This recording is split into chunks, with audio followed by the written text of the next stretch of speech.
नमस्कार मित्रांनो, ठरलं तर मग या मालिकेत आपण आतापर्यंत बघितलं की अर्जुन सालीचं सत्य, प्रिया आणि अस्मिता मिळून घरच्या समोर आल्यानंतर घरचे दोघांवर एवढे तुटून पडलेत की दोघांना बोलायचा चान्सही देत नाही. दोघे विनंती करतायत की आम्हाला एक संधी द्या बोलायची, पण घरातले कोणीही त्यांना बोलू देत नाही आहेत, कारण त्यांच्यावरचा विश्वास उडाला आहे. आणि आजच्या भागात तर कल्पना सालीला एवढं वाईट, एवढं घाणेरडं बोलली आहे की आपण कधी विचारही केला नसता की कल्पना एवढं बोलू शकेल. नक्की ती तिला काय बोलली आणि आता घरचे अर्जुन सालीविरुद्ध काय विचार करतात किंवा काय निर्णय घेतात हे बघण्यासाठी हा भाग पूर्ण बघा.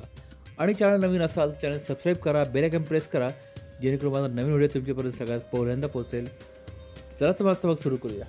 तर मालिकेच्या सुरुवातीला पूर्ण अर्जुन म्हणत असते की तू असं का केलंस अर्जुन, तुझ्यावर माझा किती विश्वास होता, आणि तू जेव्हा सालीला पहिल्यांदा घरात आणलंस ना, त्याच वेळेस मी सालीला घराबाहेर काढायला हवं होतं, पण मी तुमच्या सर्वांचा विचार केला. आणि मग कल्पनासुद्धा म्हणते पूर्ण यात चुकी माझी पण आहे. जेव्हा पहिल्यांदा अर्जुन सालीला घेऊन घरी आला ना, त्याच वेळेस मी तिला बाहेर काढायला हवं होतं, पण त्यावेळेस मी पहिल्यांदा पूर्ण आईच्या विरोधात उभी राहिले. सून आणि बायको हे दोन्ही कर्तव्य विसरले, कारण मी त्यावेळेस फक्त एक आई म्हणून विचार केला. आणि आज त्या आईपणात डाग लागला. तुझ्यामुळे अर्जुन, फक्त आणि फक्त तुझ्यामुळे. हे बोलल्यानंतर ती रडायला लागते आणि अर्जुन बिचारा चेहरा खाली घालून उभा असतो. पण एकटी प्रतिमा ती बिचारी दोघांचा विचार करते. ती कल्पना म्हणते, कल्पना मला वाटतं आपण या दोघांची बाजू एकदा ऐकून घ्यायला हरकत नाही. पण कल्पना तिचंही ऐकत नाही. कल्पना प्रतिमाला म्हणते, तू नको यांच्यामध्ये उभा राहूस, तू नको यांची बाजू घेऊस. आत्तापर्यंत मी अर्जुन सालीच्या मागे ढाल बनून उभी होते, पण त्याचा काहीही फायदा झाला नाही. कल्पना पुढे म्हणते की मी दिवसातून कितीतरी वेळेस पूर्णाजीला समजून सांगायचे की सायली खूप गुणी मुलगी आहे, पण तेव्हा मला हे कुठं माहीत होतं की मुलगी अशी पण गुण उधळेल. कल्पना बोलत असताना मध्येच मधुभाऊ येतात आणि ते म्हणतात, बस करा कल्पना मॅडम, इथे जे काही घडते ना ते माझ्याही आकलन शक्तीच्या पलीकडचंच आहे. ज्या मुलीला मी माझ्या सख्ख्या मुलीप्रमाणे वाढवलं आहे, आज ती एक अनैतिक काम करते हे मला पण खूप दुःख होतं आहे. आणि ती रडायला लागतात. मग सायलीमध्ये बोलते, मधुभाऊ बस करा मधुभाऊ, मी कुठलंही वाईट काम केलेलं नाही किंवा कुठलंही अनैतिक काम केलेलं नाही आहे. तेवढ्यात कल्पना पुन्हा म्हणते, हे असं कॉन्टॅक्ट करून परपुरुषासोबत एका खोलीत राहणं हे नैतिक आहे का गं? मग सायली चिडी चूप होते. पुढे कल्पना म्हणते, हे असं कॉन्टॅक्ट करून तुम्ही एका सभ्य माणसाच्या घराला सुरुंग लावला आहे. सुरुंग. ती एवढी चिडलेली असते ना मित्रांनो की बाप रे बाप, आता ते काय करेल. मला एक वेळ वाटलं की तिला असं अटॅकवर येतो, काय एवढा BP वाढला आहे तिचा. मित्रांनो तुम्हाला काय वाटतं ते कमेंट करा इथे. मग सायली कल्पना म्हणते, आई तुमची क्षमा मागण्याचं धाडसही माझ्यात नाही आहे, पण माझ्यावर विश्वास ठेवा, एकदा मला बोलायची संधी तरी द्या. थोडं कल्पना चिडते. ती म्हणते, विश्वास? तुला या शब्दाचा अर्थ तरी माहिती आहे का? मग सायली म्हणते, प्लीज आई प्लीज मला एक बोलू तर द्या. सायली कल्पनाकडे जाते. कल्पना मात्र तिला दूर धडकन लावते आणि ती टेबलावर जाऊन पडते. मग अर्जुन तिला उचलतो आणि प्रताप अर्जुनला म्हणतो, बस कर अर्जुन, हे नवरा बायकोचं नाटक. तेवढ्यात मित्रांनो सुमनसुद्धा बोलते, अर्जुन तुझ्या नाटकाला आम्ही सुद्धा बोललो रे. मला नेहमी वाटायचं की किती प्रेम आहे नवरा बायकोमध्ये. तेवढ्यात नागराजही बोलतो, हो ना सुमन, तुम्हाला नेहमी उदाहरण द्यायची की जोडपं असावं तर अर्जुन सालीसारखं. मग मात्र कल्पना अजूनही चिडते आणि ती म्हणते, जोडपं?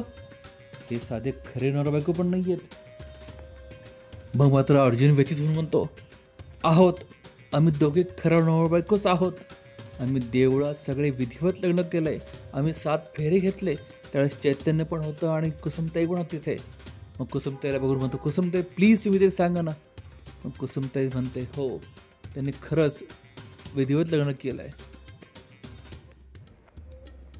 तेवढ्यात पूर्णजी चिडते. ती म्हणते, यांच्या लग्नामागचं कारण तरी काय होतं? हे कॉन्टॅक्ट? अरे हे लग्न आम्हीच काय, जगातलं कोणीसुद्धा मानणार नाही.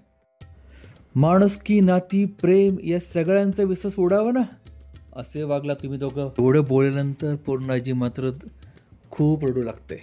तिला आपल्या भावनावर कंट्रोल ठेवणं अवघड होऊन जात आहे. घरातले सगळेजण शांत होतात. कुणाला काय बोलावं हेच कळत नाही. तेवढ्यात कल्पना पुन्हा सायलीला म्हणते, सायली, मी तुला माझी मुलगी मानली होती ना गं. त्या नात्यात किती अपार माया असते, किती गोडवा असतो हे तुला नाही कळणार. कारण तुला जर आई असली असती ना तर तू आज अशी वागलीच नसती. मित्रांनो, इथे त्याने सायलीला जाणीव करून दिली की ती एक अनाथ मुलगी आहे आणि सायलीवर एवढा मोठा आरोप झाला आहे की ती अजून धाय मोकळून ओढायला लागते. तिला काय करावं आणि काय नाही हेही कळत नाही, कारण तिच्या साईडला पण कोणी नाही. पण तेवढ्यात प्रतिमा कल्पनाकडे येते आणि तिला म्हणते, रागावर कल्पना, तुझ्या भावनावर आवड घाल. पोरं चुकलीत मला मान्य आहे, पण याचं कारण सायलीचा पोरकेपणा निश्चित असू शकत नाही. आणि आई मुलीचं प्रेम हे सायलीपेक्षा जास्त कोण समजू शकेल. इकडे प्रियाला घाम फुटतो.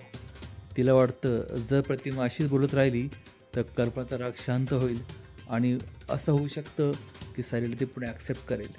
म्हणून ती लगेच मध्ये बोलते, आई तू शांत हो, तू ना खूप हळवी आहेस. तुला कल्पना मामाच्या चेहऱ्यावरचा राग दुःख दिसत नाही का? तू बाजूला हो. तेवढ्यात कल्पना जाम चिडते आणि सायली म्हणते, तू माझ्यावर कुठला सूड उगवतेस, कुठली शिक्षा देतेस मला?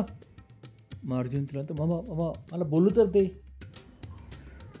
तो म्हणतो, आम्हाला कोणाची फसवणूक करायची नव्हती मम्मा. मग कल्पना म्हणते, मग काय करायचं होतं? आणि ती पुन्हा अर्जुनला म्हणते, अर्जुन मला एक गोष्ट सांग, जर आम्हाला आज सत्य कळालं नसतं तर तुमचं हे कॉन्ट्रॅक्ट मारायचं नाटक किती दिवस चाललं असतं? तेवढ्यात प्रताप कल्पना म्हणतो, कल्पना, ह्या दोघांच्या कॉन्ट्रॅक्ट मॅरेजचं कारण होतं मधुभाऊंची निर्दोष सुटका. पण मधुभाऊंची अजून निर्दोष सुटका झालेली नाही आणि ही केस वर्षानुवर्षे चालू शकते. म्हणजे यांनी वर्षानुवर्ष आपल्या दोघांना फसवलं असतं. आणि आपला हा अर्जुन आपला लेक आहे, त्याने आपल्याला वर्षानुवर्ष मूर्खात काढलं असतं. मग अर्जुन लगेच म्हणतो, तसं नाही आहे डॅड. मग कल्पना मोठ्यानं ओढते, मग कसं आहे अर्जुन? आपली आई भोळी आहे, आपण तिला कसंही वेळात काढू शकतो. ती आपल्या प्रेमात आंधळी आहे, असंच तुला वाटतं ना? सांग ना अर्जुन, सांग ना. असं म्हणत कल्पना जोरात रडायला लागते. एवढ्यात पूर्णाची कल्पना म्हणते, कल्पना, मी या सायलीला म्हणाले होते की माझी खोली म्हणजे तुझं माहेर आहे आणि अर्जुनची खोली म्हणजे तुझं फक्त सासर. पण आता कळतंय मला, तिला माहेरची काहीही इज्जत नव्हती आणि सासर तिच्यासाठी अस्तित्वातच नव्हतं. आणि मग इकडे हमसून प्रताप सायलीला म्हणतो, मला वाटत होतं की इतक्या वर्षामध्ये आपल्यामध्ये एक बाप लेकीचं नातं निर्माण झालं आहे. तुम्हाला इतक्यांदा बाबा म्हणून हाक मारलीस, पण त्यातली एकही हाक मनापासून नव्हती का त्याही खोटी होती तुझ्या खोट्या लग्नासारखं? हे ऐकतात सायली रडायला लागते आणि प्रताप अर्जुनला म्हणतो, अरे अर्जुन, मी तुला नेहमी सुखी संसाराचे सल्ले द्यायचो, त्यावेळेस तू मनात हसं असेल ना रे मला. आणि मी नेहमी तुला सांगायचो की बायकोचा आदर कर, तिला आनंदी ठेव. त्यावेळेस तू मनातून माझी खिल्ली उडवली असेल ना रे. तुला वाटत असेल की आपण यांना फसवतो आहे आणि यातलं यांना काहीही कळत नाही आहे, याचा तुला फार मोठा आनंद झाला असेल ना रे. पुढे प्रताप अर्जुनला म्हणतो, तू एक चांगला नवरा व्हावा अशी माझी इच्छा होती, पण तू चांगला नवरा सोड, तो एक चांगला मुलगा पण होऊ शकला नाही. ऐकताच अर्जुनही खाली मान घालतो. मग अर्जुन म्हणतो, डॅड, मला तुम्हाला असं काही करायचं नव्हतं, हे एक वेगळ्या डिरेक्शनला चाललं आहे, प्लीज माझं ऐका डॅड. तेवढ्यात रविराज म्हणतो, अर्जुन, जेव्हा आपली बाजू लंगडी असते ना तेव्हा वाद घालायचा नसतो, हे लक्षात राहिलं पाहिजे तुझ्या. थोड्या सायली म्हणते, प्लीज तुम्ही तरी आम्हाला समजून घ्या. ती म्हणते, आम्ही कोणत्याही नात्याचा अपमान केलेला नाही आहे. तेवढ्यात मधू म्हणतात, सायली, तू नात्यांबद्दल जितकं कमी बोलशील ना तितकं चांगलंच आहे. आत्तापर्यंत तुला कधीही मान खाली घालायची वेळ आली नाही, पण आज केवळ तुझ्यामुळे माझी मान खाली झुकली. हे ऐकता सायली हमसून रडायला लागते. मधुभाऊंचे पाय पकडते, म्हणते, मधुभाऊ मला माफ करा. मधुभाऊ तिला म्हणतास, बाई, माझे पाय पकडण्यापेक्षा त्याच हाताने माझा गळा पकड आणि मला मारून टाक. कारण तू जे केलंयस ना ते फक्त चूक नाही तर ते मोठं पाप आहे आणि त्या पापाचं ओझं तुझ्या म्हाताऱ्या बापाच्या खांद्याला सोसवत नाही आहे. म्हणून तू मला मारून टाक, सायली तुम्हाला मारून टाक. तेवढं कुसुमताई म्हणते, मधुभाऊ तुम्ही नका स्वतः त्रास करून घेऊ. मग मधुभाऊ कुसुमला म्हणतात, मग कुसुम काय करू मी? बहीण ना तुझी ही, तिला मानलेल्या बहिणीची काहीच कदर नाही तर मानल्या बापाची काय कदर असणार. मधुभाऊ पुढे सायली म्हणतात, तुझी सासरची माणसं त्यांना मी आता कसं तोंड दाखवू? मला शर्मीने मान खाई घालते साऊ. बघ मी तुला नकळ म्हणून दिलं तुझ्या सासरची माणसं, पण तुला त्या माणसांचा पण आदर ठेवता नाही आला. तेवढंच सायली म्हणते, मधुभाऊ ही माझीच माणसं आहे, हे माझे बाप आहेत असं म्हणून ती प्रतापचा हातामध्ये घेते. पण प्रताप तिचा हात सोडतो. मग ती पूर्ण आजीकडे येते. पूर्ण आजी, तुम्ही मला सगळे म्हणाला होतात ना, मी तशी नाही आहे पूर्ण आजी, मी खोटारडी नाही आहे. मग ती अश्विनकडे पाहून म्हणते, अश्विन भाऊजी तुम्ही तर सख्ख्या भावाप्रमाणे माझ्यासोबत उभे राहिलात. मी तुम्हाला राखी बांधली होती ना. तेवढंच अस्मिता म्हणते, ती राखी पण तुझ्या खोट्या कॉन्ट्रॅक्टप्रमाणे खोटीच होती, तो फक्त एक धागा होता.